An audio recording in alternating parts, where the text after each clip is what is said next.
tenemos que aclarar que hay, por un lado, escarcelaciones y por otro lado, morigeraciones. Las morigeraciones son arrestos domiciliarios, o sea, la persona sigue estando arrestada, cambia el lugar de donde va a estar, pero digamos, no es que puede ejercer libremente su libertad de ir de lado a lado. Entonces, sigue siendo un arresto. Acá tenemos que diferenciar, por un lado, procesados y por otro lado, penados. El procesado todavía es inocente. Entonces, son prisiones preventivas en las cuales lo que tenemos que verificar los jueces son los riesgos procesales. Distinto es cuando es un penado que ya tiene una pena a cumplir. ¿Quiénes son los que van a hacer? Me preguntaste. Casación no nos dio una orden de tienen que salir sí o sí. Casación dijo, estudien estos casos, fíjense en estos casos, que es a ver si es posible. Son los delitos menos graves, son los casos en los cuales son personas que están por cercanas a recibir un beneficio, ya sea una libertad condicional, un asistido, o sea, que han cumplido ya una parte importante de su condena, y también las personas de riesgo, o sea, mayores de edad, mujeres embarazadas, gente con algún problema de salud, y que tenga que ver con que ser más frágil ante el coronavirus. Pero ni siquiera en estas personas con problemas de salud es automático. O sea, yo como juez debo verificar el caso concreto. Y si como juez me parece el caso concreto, los riesgos son amplios, tengo todas las facultades de denegar, ya sea la excarcelación o la morigeración. Salieron en libertad algo más de 2.200 personas. Estamos hablando que no es el 5% más o menos de lo que era la población penitenciaria. Esas son las personas que recuperaron su libertad.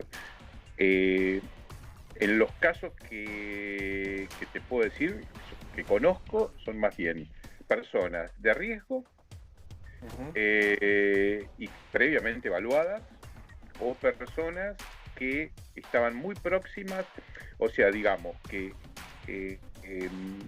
había muchos informes que no estaban llegando, bueno, tal vez ante una persona que estaba muy cercana a obtener su libertad, ya no se espera el informe. Si con un informe mucho menos detallado, tal vez se le pueda dar la libertad. Si te estoy hablando que todo el mundo pidió la libertad, estoy hablando que la mayoría no le fue concedida. O sea, la mayoría fueron denegatorias. Yo creo que va a haber más libertades, porque hay casos, libertades o consideraciones. Y hay más casos de estos que están cercanos, pero no mucho más, no mucho más. Hace por lo menos 15, 20 años que venimos llamando la atención sobre el problema de las cárceles y el problema de la superpoblación. Se han tomado políticas de encrudecimiento de penas, de cambio de leyes, pero el problema es que no se ha dado a estas políticas públicas consiguiente cantidad de cupos dentro de un servicio penitenciario. Si tenemos leyes más duras, va a ser natural que vamos a tener más presos. Y eso no fue de la mano.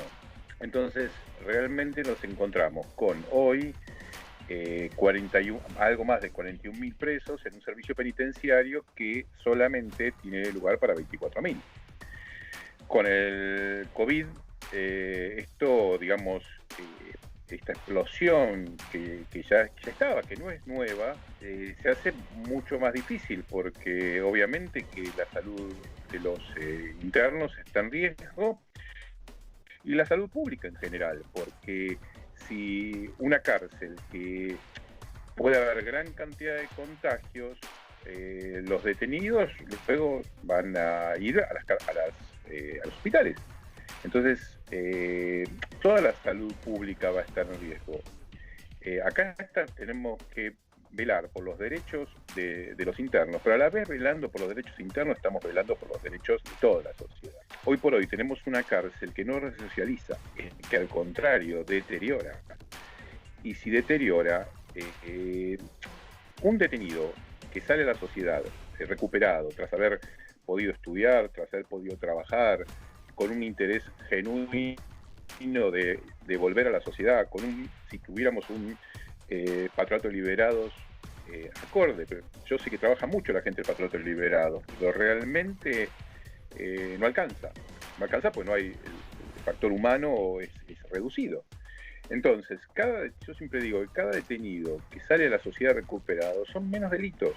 estamos aparte, además de cumpliendo con la Constitución, que nos dice claramente que las cárceles no son para castigo, estamos colaborando con la sociedad toda, porque por cada detenido que vuelve a la sociedad queriendo rehacer su vida, va a haber menos delitos. Entonces, es todo un combo que digamos que tenemos que buscar el solucionar. La ley de víctimas es una ley nueva. La víctima tiene que pedir ser parte, de alguna manera, ser parte en el proceso. Ya sea pedir también que lo notifiquen. La mayoría de las víctimas no piden esto, porque vos pensás una cosa. Hay muchos que están presentados como particular damnificado en la provincia, que es una figura propia de la provincia de Buenos Aires, o víctimas que pidieron ser notificadas y a esas personas se les notifique. Los que tenemos la obligación somos los jueces. Pero ten en cuenta los que damos las libertades. Pero, por ejemplo, la gran mayoría son casos de delitos contra la propiedad. Esas personas no les interesa en absoluto que los notifique después de 6, 7, 8 años. Estamos liberando a la persona que tal vez cometió un robo no grave, o sea, no lo suficientemente grave, no estoy hablando de un homicidio, ni un robo con homicidio, sino estoy hablando de un delito contra la propiedad. Entonces, no en todos los casos hay que notificar. Porque hay casos que realmente la víctima seguramente no va a tener ningún interés que lo notifiquemos y no va a tener ningún interés en participar en el proceso. Notificamos a quienes se presentan como particular damnificado o a las personas que han mostrado y pedido ser notificadas. En esos casos hay que notificar.